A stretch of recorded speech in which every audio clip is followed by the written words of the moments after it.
4장부터는 실제적인 우리의 삶의 내용들을 주로 포커스로 해서 공부를 하게 되겠는데요. 특별히 신자들의 삶과 교회의 삶 어떻게 우리가 적용할 것인지 함께 공부해 보도록 하겠습니다.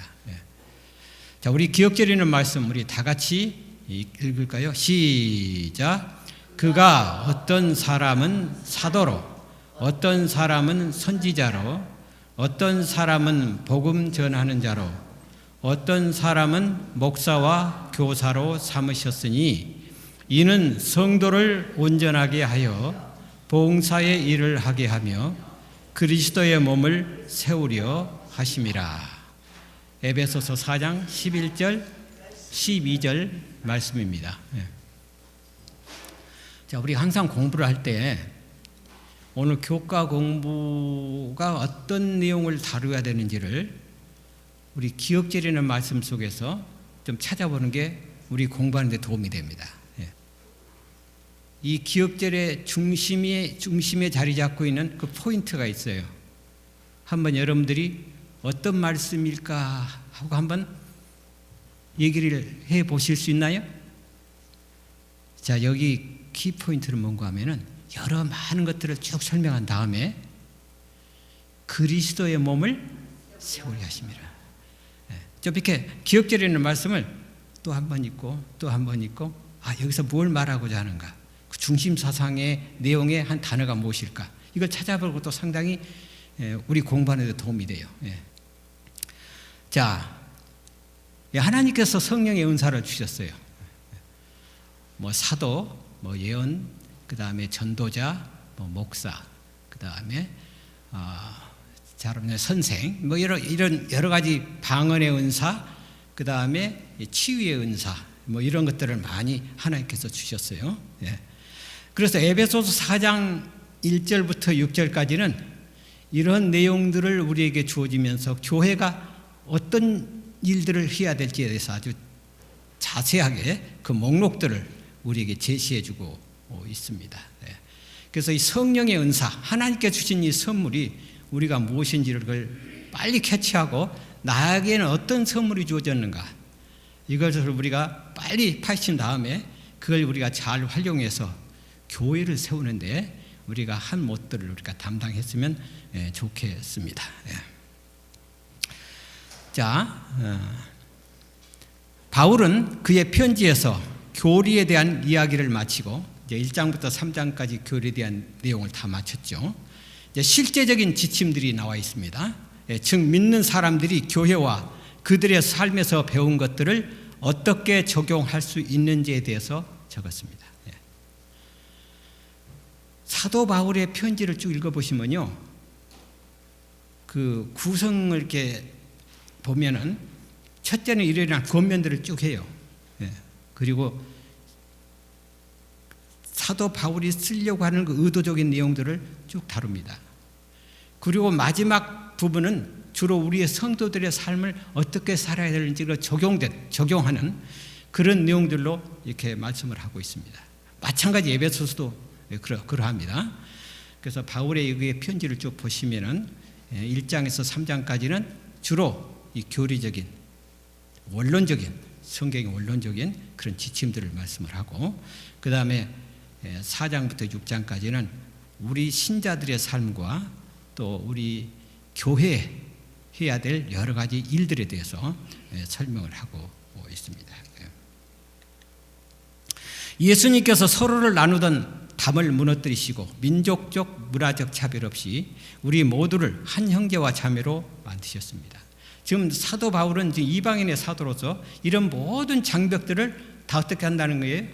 완전히 깨뜨리고 이제 순수한 이 복음이 그들에게 모두에게 전해져서 그들도 구원의 복음을 듣고 구원 받을 수 있는 그런 대상으로 생각을 하고 이렇게 편지를 쓰고 또 그렇게 행하고 있습니다. 에베소서 4장 1절부터 16절은 교회 안에서 우리가 어떻게 실질적으로 하나가 될 수 있는지를 가르쳐주고 있습니다. 자, 첫째, 우리 교과 공부를 이렇게 이제 5달랑으로 이렇게 쭉 나눠서 공부를 하게 되는데, 첫째는 성령의 하나 되게 하신 것, 이 영적인 연합에 대해서 강조하고 있습니다. 그 다음에 2소지와 3소지와 4소지는 어떻게 연합할 것인가, 그런 구체적인 그런 목록들을 제시하고 있고요. 마지막 5소지는 서로 연합하면 일어나는 일이 무엇인지 변화에 대해서 얘기를 하고 있습니다. 그래서 그리스도에게서까지 자라감에 대한 설명을 얘기하고 있습니다. 자, 성령이 하나 되게 하신 것 1소지, 이 영적인 연합입니다. 바울은 에베소 성도들에게 성령께서 이미 하나 되게 하신 것, 성령께서 이미 하나 되게 하신 것을 힘써 유지하라 고 부탁하면서 그러기 위해서 부르심, 곧 하늘 시민으로 부름받은 사람답게 살아가도록 호소합니다. 우리 성도들의 삶을 어떻게 살아야 되는지 구체적이고 실제적인 그런 삶을 제시하고 또 그렇게 호소하고 있습니다. 자, 그러면 좀 그것들을 좀 하나씩 한번 우리 살펴보도록 하겠습니다. 첫째, 겸손함으로 다른 사람들을 고맙게 여기고 그들을 섬기는 자세. 우리 교인들이 서로 하나의 이 관계 속에서 어떻게 잘 서로 융화되고 하나가 되고 연합할 수 있는지, 이런 것들을 우리에게 말씀하고 있습니다. 그 다음에 두 번째로는 친절함으로 예의를 갖추고 배려하고 친절하게 대함.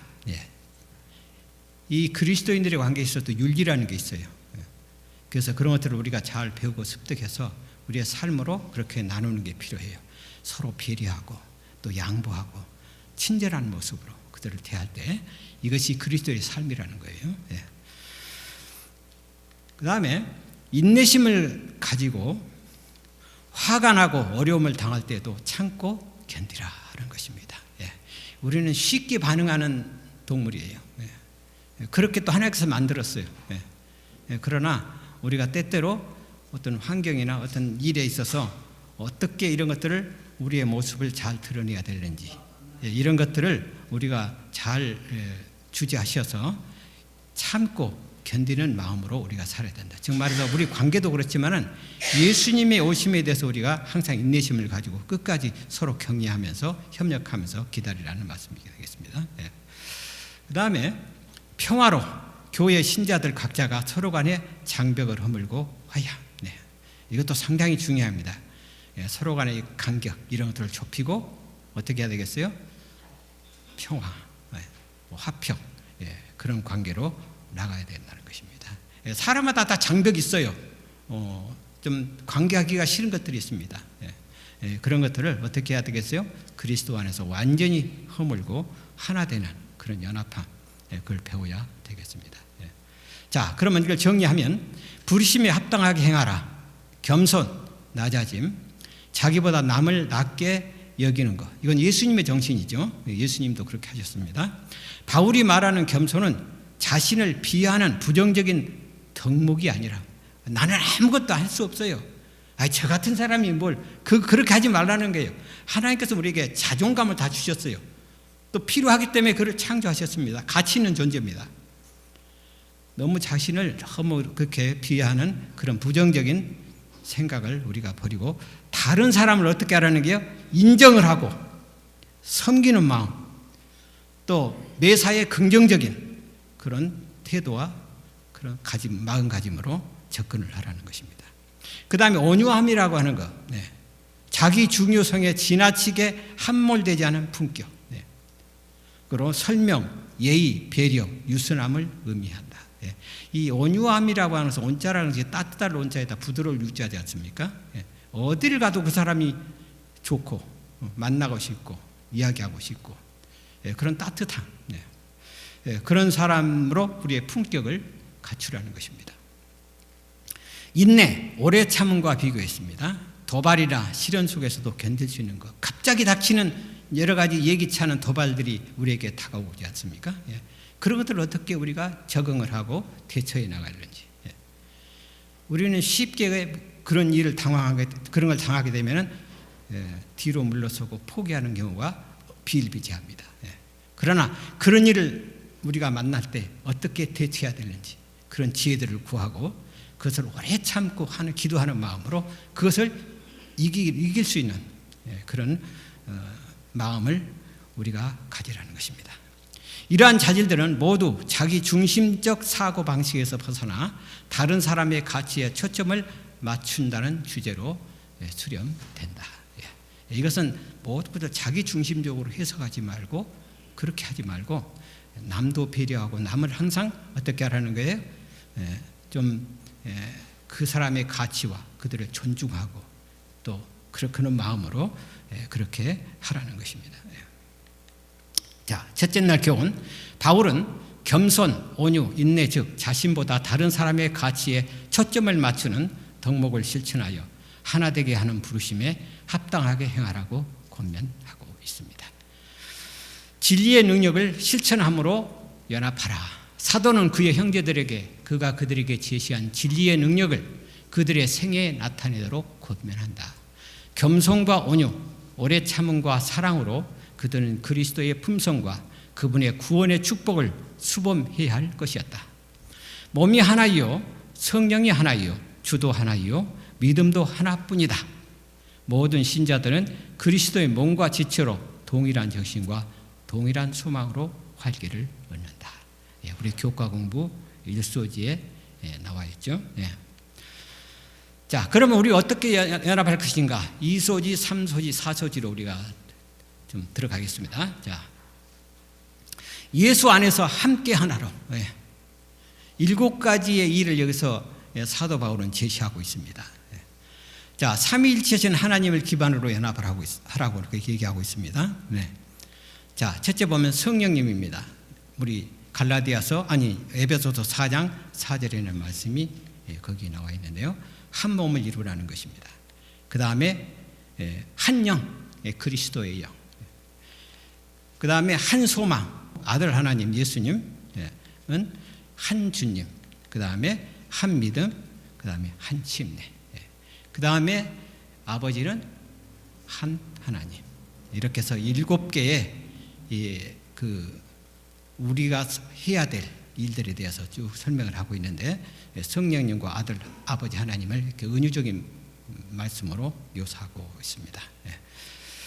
자, 그러면 우리는 7가지 금방 제시한 그 7가지 하나를 기초로 연합해야 합니다. 우리는 다양한 깨달음이 있을 수 있지만 하나의 믿음으로 연합합니다. 우리는 여러 주인들을 섬기는 것이 아니라 한 주님을 경배합니다.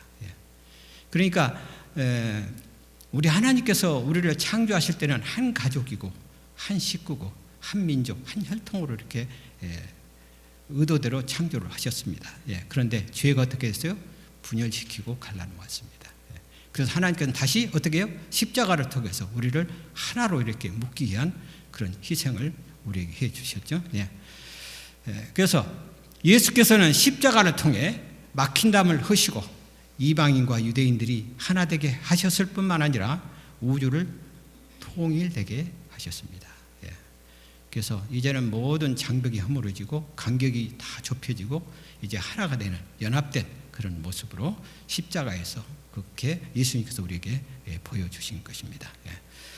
자, 다시 이 성경에 있는 말씀을 보겠습니다. 몸이 하나요, 성령도 한 분이시니 이 노란 글씨를 보시기 바랍니다. 몸이 하나요, 성령도 한 분이시니 이와 같이 너희가 부르심의 한 소망 안에서 부르심을 받았느니라.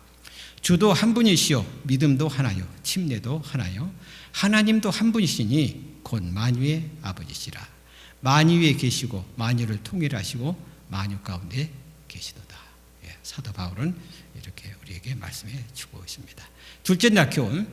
성령의 역사 가운데 이루어지는 교회 연합은 영적인 현실이며 기뻐해야 할 실제이다. 그것을 가꾸고 성장하기 위해서는 우리의 열심이 필요하다. 이게 그냥 되는 게 아니에요. 노력이 있어야 되겠고 거기다 힘을 쏟아야 되고 시간을 들여야만이 이것이 가능합니다. 가만히 되는 법이 없습니다. 그리스도와 신자들 상호 간에 연합이 주는 향기로운 감화. 하나님께서는 당신의 종들이 피차 간에 그리스도인의 애정을 개발시키기를 바라신다. 참된 신앙은 마음을 그리스도에 연합시킬 뿐만 아니라 가장 부드러운 연합으로 피차 간을 연합시킨다. 우리가 이와 같이 그리스도와 연합하고 우리 형제들과 연합하는 것이 무엇을 의미하는지 알게 될 때 우리가 어디로 가든지 향기로운 감화가 우리 사업에 함께 할 것이다. 그 다음에 세 번째 3소지입니다. 높임을 받으신 그리스도 선물을 주시는 분입니다. 바울은 시편 68편 18절을 인용을 하죠. 우리 공부하시면 거기 나와 있는데요.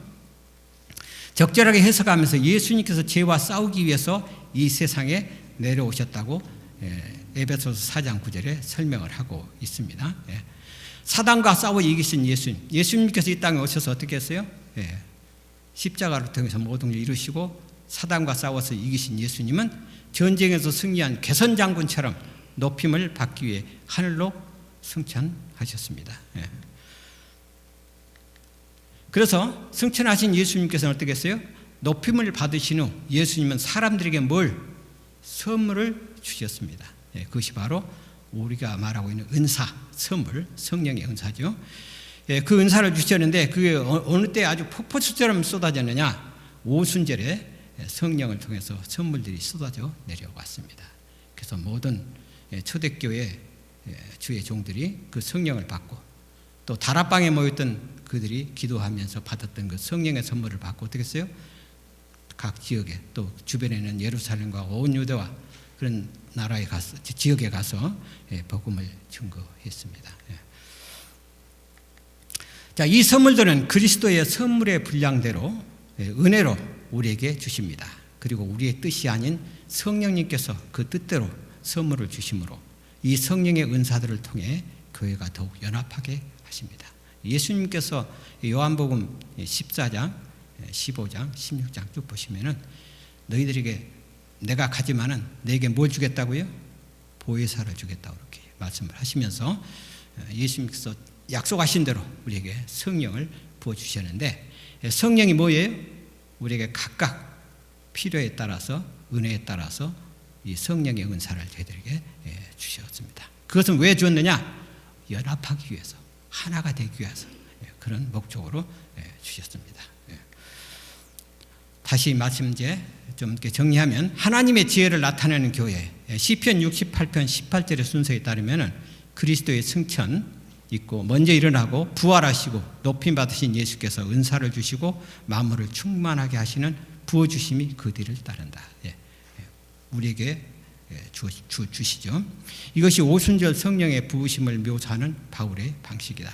이 견해는 성령의 은사를 높임 받으신 예수께서 주시는 선물로 확증하는 에베소서 4장 11절 12절과 일치하고 있습니다. 그 결과로 인해서 어떻게 됐습니까? 그리스도께서 높이 오르셔서 포로된 자들을 사로잡고, 그러니까 하나님의 백성들이 누구의 포로가 됐었어요? 사단의 포로가 됐어요. 그걸 완전히 이제 예수님께서 그들을 다시 회복시키고 그들에게 뭘 주셨다고요? 사람들에게 선물을 주셨습니다. 그리스도께서 승천하신 후 약속대로 성령이 급하고 강한 바람처럼 내려오셔서 제자들이 모인 곳에 가득 채웠을 때 어떤 결과가 있었는가? 하루에 수천 명이 회심하는 그런 결과를 가져왔습니다. 셋째 날 교훈 보겠습니다. 성령의 은사를 통해서 만물을 충만하게 하시는 은혜는 하늘로 올라가신 그리스도께서 신자들에게 주시는 선물이다. 사실은 교회가 교회답게 하기 위해서는 예수님께서 어떻게 하셨어요? 성령을 그들에게 선물로 주셔서 각 모든 지체들에게 은사들을 주심으로 교회가 어떻게 연합하고 하나가 되도록 그렇게 만들어 주셨습니다.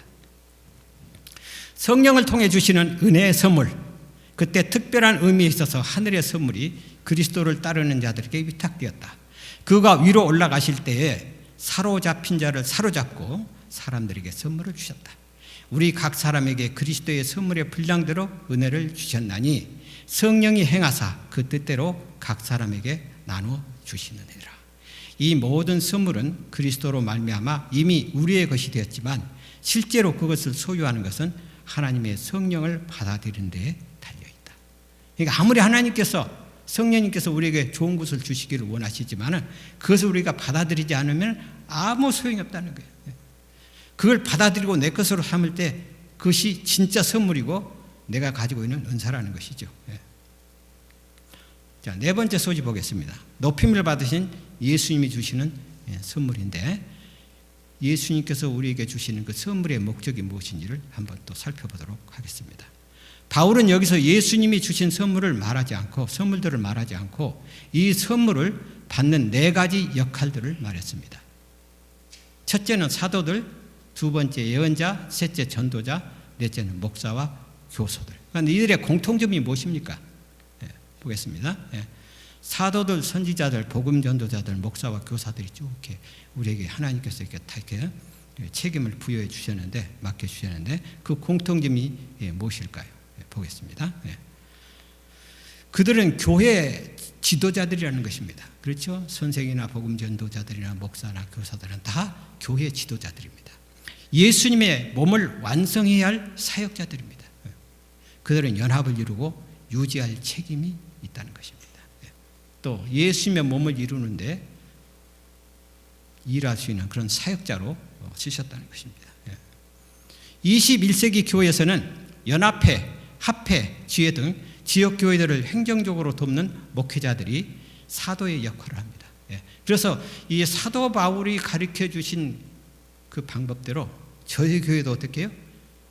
그걸 적용을 해서 이러한 기구들을 만들어서 그런 사도의 역할을 하도록 그렇게 만들었다는 것입니다. 복음 전도자는 오로지 복음 전도에 힘을 쏟는 선교사들입니다. 목사와 교사들은 지역 교회들을 돌보는 목회자들입니다. 그러면 예언자들은 누구입니까? 보겠습니다. 하나님께서 예언의 선물 없이 우리를 내버려 두지 않으시고 지금도 엘렌지 화이트의 사역을 통해서 말씀하고 계십니다. 그래서 우리가 성경 공부를 하면서 또 이해되지 못하는 부분들, 여러 가지 그 배경들을 잘 설명해 준 책이 예언의 신입니다. 예언의 신처럼 그렇게 장황하게 자세하게 설명한 책들이 그렇게 없어요.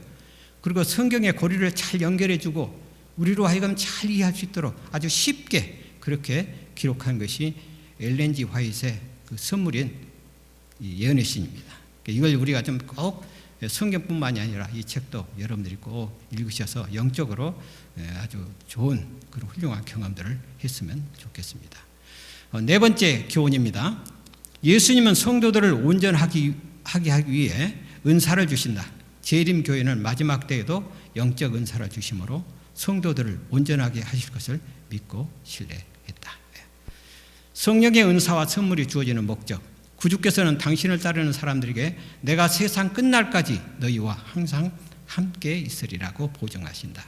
또한 바울은 성령의 은사와 선물이 교회에 주어진 것은 성도를 온전하게 하며 봉사의 일을 하게 되며 그리스도의 몸을 세우려 하심이라. 우리가 다 하나님의 아들을 믿는 것과 아는 일에 하나가 되어 온전한 사람을 이루어 그리스도의 장성한 분량이 충만한 데까지 이르게 하기 위함이라고 말하였다.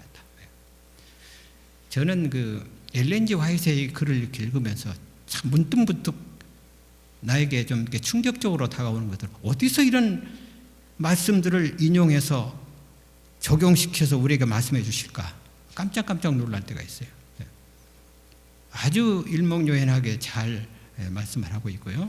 성경과 이런 말씀들을 잘 연결시켜서 우리로 하여금 성경을 이해하는 데 많은 도움을 주는 빛입니다. 자, 연합하면은 어떤 일이 일어나는지 우리 제5소절을 공부하도록 하겠습니다. 그리스도에게까지 자라나. 자, 우리는 이렇게 성령의 선물을 받고 어떻게 해야 될 것인가? 자라야 되겠죠. 그냥 멈춰서는 안 되겠어요. 그래서 이런 신앙은 자라지 못하는 그런 신앙인데 정체가 되어 있어요. 전혀 발전이 없고 정체되는 신앙. 이걸 또 어떤 다른 말로 표현하면 퇴행성 질환이라고 봅니다.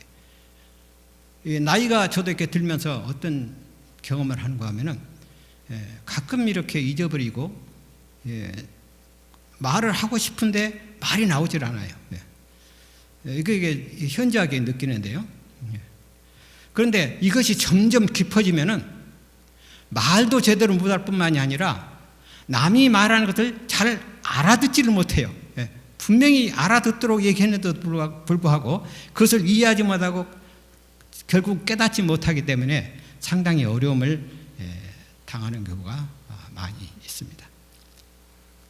그 퇴행성 뇌질이라는 게 있잖아요. 뇌질환, 알츠하이머, 무슨 치매 이런 것들이 한 5가지로 많은 의학자들이 분류하고 있지만은 이 뇌의 질환이 오는 그 퇴행성이요 70가지가 넘는답니다. 그 이상이라는 거예요. 우리 신앙도 마찬가지입니다. 우리가 시간이 가면 갈수록 이 그리스도에게까지 자라나는 그 성장이 좀 있어야 되는데 자꾸 멈추는 거예요. 멈추는 것도 괜찮아. 자꾸 뒤로 퇴보하는 그런 신앙을 가져서는 안 되겠죠. 이 북극 이 빙산들이 이렇게 크게 산처럼 이루어져 있잖아요. 그런데 바람이 동쪽에서 서쪽으로 막 불어요. 그러면 그 위에 있는 그 작은 그 얼음 조각들이 어디로 날아가겠어요? 동쪽에서 불면은 서쪽으로 가야 되잖아요. 그런데 이 큰 빙산은 서쪽으로 가는 게 아니라 반대로 가는 거예요. 바람하고는 상관없이 반대로 막 가는 거예요. 그래서 왜 그럴까 했더니는 그 빙산의 그 위에 나온 부분은 빙산의 일각이에요. 일각. 그야말로 일각. 너무 적어. 밑에는 엄청난 덩어리가 있는 거예요. 그래서 위에 잘잘하게 바람이 부는 것 그 방향하고는 아무 상관없이 바다에 있는 그 저류 밀리는 그 힘에 의해서 이 빙산의 그 산 뭉치는 그 반대로 가는 거예요. 그래서 우리가 신앙이 깊지 못하면은 밑에 저류에 따라서 신앙의 그 기초와 거기에 따라서 흘러가지 않고 위에가 떠다니는 그 얼음 조각처럼 그렇게 떠달리는 밀려가는 흔들려가는 그런 신앙을 쉽게 가질 수 있다는 거예요. 그래서 이런 부분들을 우리가 왜 그런 경험을 하는가 하면 잘하지 못하는 신앙 때문에 그렇게 된다는 거예요. 자, 어떤 위험들이 연합을 무너뜨릴 수 있을까요? 보겠습니다. 성장하지 못한 갓난아기의 상태. 항상 어린아이에 머무르고 있는 거예요. 항상 어린아이처럼 머무르는 신앙, 그렇게 해서는 안 되겠죠. 자라가야 되겠죠. 이제는 젖먹이에서 뭣도 먹어야 되고 밥도 먹을 줄 알아야 되겠어요. 떡도 먹어야 되고. 그 다음에 거짓 가르침을 쉽게 받아들이는 것입니다. 아까 말씀드렸던 것처럼 물결에 이리저리 쓸려다니는 것입니다. 이 귀가 얇은 사람들 있잖아요. 얇은 사람. 누가 좋은 말 하면은 싹 그냥 쏠리고 또 이 사람이 말하면 탁 쏠리고 그런 사람을 귀가 얇다고 그러잖아요. 그래서 우리가 하나님의 이 기본적인 말씀에 기초하지 않으면은 쉽게 흔들리고 떠내려갈 수 있다고는 그런 위험을 우리에게 얘기해주고 있습니다. 그 다음에 영적 늑대들, 사람의 속임수와 간사한 유혹입니다. 끊임없이 사단은 우리에게 거짓으로 접근을 합니다. 그걸 어떻게 하는가 하면 유혹이라는 거죠. 유혹이라는 것을 두어가지고 사람들이 가장 좋아하는 부분을 향해서 접근을 합니다. 그것이 사람에 따라서 다 달라요. 그래서 쉽게 무너지도록 하기 위해서 접근을 하고 있는데 그것은 뭔가 하면 사단의 노림수입니다. 옛날부터 사단이 그런 일에 아주 능한 그런 챔피언이지 않습니까? 결국은 패망에 이르게 되는 것입니다. 이러한 위험을 피하려면 사랑 안에서 진리를 굳게 잡고 예수님 안에서 성숙하려고 노력해야 합니다. 자, 우리의 최상의 그 어려운 위험들을 피하려면 어떻게 해야 되겠어요? 진리를 굳게 잡고 예수님 안에서 날마다 시간마다 성장을 해야 하는데 그냥 되는 것이 아니고 부단한 노력이 필요하다는 거예요. 옛날 음악가나 이런 예술가들, 화가들 보면은 그냥 되는 일이 없어요. 시간을 들여서 그렇게 되는 것입니다. 그런 것처럼 우리도 믿음 안에서 계속 성숙하려면 많은 시간을 투여하고 거기다 정신을 쏟고 그다음에 그렇게 활용을 하고 우리의 삶으로 적용시키고 그렇게 계속 노력을 해야 된다고 하는 것입니다. 이렇게 교회가 다 하나님의 아들을 믿는 것과 아는 일에 하나가 되면 온전한 사람을 이루어 그리스도의 장성한 분량이 충만한 데까지 이르게 되는 것입니다. 계속 이렇게 계속 시간을 들이고 그렇게 하는 사람들은 그리스도의 장성한 분량이 충만한 데까지 이르게 되는 것입니다. 제가 사진을 하나 좀 보여드리려고 하는데요. 그 샌프란시스코입니다. 샌프란시스코에 여러분 다 관광을 하거나 거기 가실 일이 있으면 이렇게 큰 통이 있는데요. 이 통이 뭔 줄 아세요? 저는 처음에 무슨 통이라고 몰랐어요. 그런데 거기에 27,572 가닥의 줄이 다 철사가 한 묶음이 돼가지고 이런 그림이 나왔어요. 동그란 그림이. 27,572 가닥. 이런 철사들을 한 묶음으로 만들었는데 지름만 해도 얼마면 92.4cm라고 하는데 어린아이의 키만 합니다. 딱 쓰면은 어린아이 키만큼 그렇게 이 철사줄로 이렇게 묶여지는 한 뭉치가 되어 있어요. 그러니까 철사 하나는 어떻게 되겠어요? 하나 넣으면 금방 쉽게 끊어져요. 수계도 약하니까. 27,572 가닥에 이 줄을 만드는 것은 많은 공학자들이 그걸 잘 연구해서 끊어지지 않도록 그렇게 설계를 했습니다. 이 옆에 있는 그림은 무슨 그림인가 하면은 1937년대 금문교 개통일 하는 그런 사진인데요. 그 수많은 사람들이 그 개통식에 참여하는 그런 장면입니다. 저는 이 철사줄이 이렇게 한 뭉치로 돼서 이렇게 나온 것을 생각하면서 연합이라는 것이 참 중요하다 그런 생각을 했어요. 백직잔도 뭐 하면 낫다? 맞들면 낫다. 그래서 교회에 이 몸을 세우는 이 교회를 건물로 물론 많이 이렇게 우리가 이해를 하고 있고 성경에도 그렇게 얘기하고 있어요. 교회를 세우는데 어떤 사람은 벽돌 되고 어떤 사람은 흙도 되고 집도 되고 다 이런 것들로 이렇게 다 모아져서 건물이 세워지는데 이 하나님의 백성들은 이렇게 서로 연합할 때만이 사단이 우리를 아무리 침범하려고 해도 결코 넘어질 수 없는 아주 튼튼한 그런 교회로 성장할 수 있다는 것이죠. 정리하면 우리는 노력이 필요하다. 에베소서 4장 1절부터 16절에 바울은 교회 연합을 옹호하고 수신자들이 이를 적극적으로 키워갈 것을 당부합니다. 연합은 신학적으로 확실한 것이지만 거기에는 우리의 노력이 필요하다. 이걸 깨뜨리고 무너뜨리기 위해서 사단은 끊임없이 교회를 향해서 공격을 하고 있지 않습니까? 그렇기 때문에 우리는 거기에 맞서서 노력을 해야 된다는 거예요. 우리가 연합을 촉진하는 한 가지 방법은 그리스도의 몸의 활동적인 지체가 되는 것이다.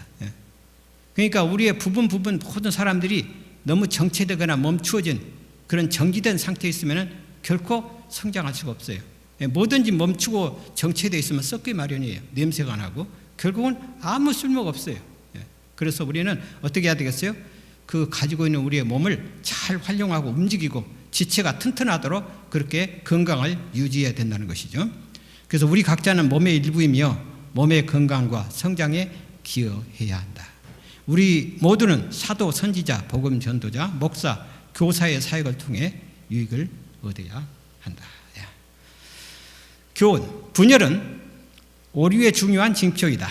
하나님의 은사는 교회로 연합하게 기능하여 머리신 그리스도와 연결되어 함께 성장하게 한다. 그러니까 명령체계인 우리의 뇌에서 모든 우리의 몸을 다 움직이게 하지 않습니까? 그런 것처럼 예수님은 우리 교회의 머리예요. 총사령관 되시는 예수님께서 우리가 지시하시는 그 말씀에 따르면 일사불란하게 우리가 흐트러지지 않고 분열시키지 않고 하나로 연합된 아주 군사와 같은 그런 튼튼한 그런 지체가 된다는 것이죠. 그래서 우리는 항상 염두에 둬야 할 게 뭔가 하면 그리스도와 연결된 그런 상태에 있으라는 것입니다. 우리 백성들은 하나님의 말씀을 이해할 필요가 있다. 그들은 세상에 다가오는 일을 위하여 그들을 준비시켜주고 온갖 교훈의 풍조에 밀려다니지 않도록 그들을 지켜줄 진리의 원칙을 아는 체계적인 지식을 소유할 필요가 있다. 그러니까 맹목적으로 신앙을 하지 않고 하나님의 말씀의 이 지식의 토대 위에서 우리가 우리의 신앙을 정립시킬 때 교회의 여러 가지 무풍전화 밀려다니는 그런 사상에 결코 우리가 거기에 빠질 수가 없다는 것입니다. 미국의 이 세상에 큰 변화가 생길 것이므로 각 사람은 하나님께 속한 것을 아는 체험적인 지식이 필요하다. 어떤 우리가 알고 있는 정보 이런 지식이 아니고 진짜 우리가 경험한 그런 체험적인 지식이 필요하다는 것입니다. 하나님의 백성들을 낙담케 하여 그들의 믿음을 요동하게 하는 것이 사탄의 사업이다. 사단은 참 바쁜 존재예요. 그래서 계속 우리를 낙담시키게 하고 그 다음에 분열시키게 하고 그렇게 하는데 우리는 거기에 속지 않도록 하기 위해서 하나님의 말씀에 아주 굳건하게 서야 된다. 그렇게 우리가 생각하면 되겠습니다. 믿는 사람들이 예수님과 연합할 때 그들도 서로 자연스럽게 연합하게 될 것이며 이 연합의 관계는 이 세상에서 가장 오래 갈 것입니다. 예수님께서 아버지와 하나이신 것 같이 우리도 예수님 안에서 하나가 됩니다. 다양한 사람들이 모여 서로 하나가 되는 것은 하나님께서 계획하신 것입니다. 예수님을 따르는 사람들 사이에는 다양한 점들이 섞여 있어서 한 사람이 다른 사람들에 적응하면서도 각자가 하나님을 위한 특별한 일을 해야 합니다. 모든 사람은 예수님의 모양과 형상을 닮아가는 이 위대한 계획을 이루는 목표에 각자 맡은 역할이 있습니다. 얼마나 참 우리에게 참 귀한 그런 말씀입니까? 그래서 우리가 서로 다른 개성과 각기 다른 그런 것들로 다 나누어져 있지만 우리가 그래서 한 몸을 이루고 한 지체가 될 때 교회의 몸을 세우게 되고 또 사단의 모든 시험과 유혹에서 결코 넘어질 수 없는 그런 튼튼한 건강한 교회로 자랄 수 있다고 하는 것입니다. 오늘 교과 공부는 그리스도 안에서 어떻게 된다고요? 하나로 연합함. 우리 기도하겠습니다. 하나님 아버지, 오늘 이렇게 또 아름답고 참 온화한 이 안식일을 이렇게 맞이하게 해주시고 우리 사랑하는 성도들이 함께 모여서 주의 귀한 말씀을 연구하도록 도와주시니 감사합니다. 우리가 어떠한 경우에 처한다 할지라도 우리가 서로 하나가 되고 연합이 되어서 그리스도의 몸을 세우고 그래서 사단의 모든 유혹과 시험에서도 우리가 결코 넘어지지 않고 더욱 튼튼히 자라가는 저희 교회가 될 수 있도록 늘 인도해 주시고 돌봐주셨기를 예수님의 이름으로 간절히 기도합니다.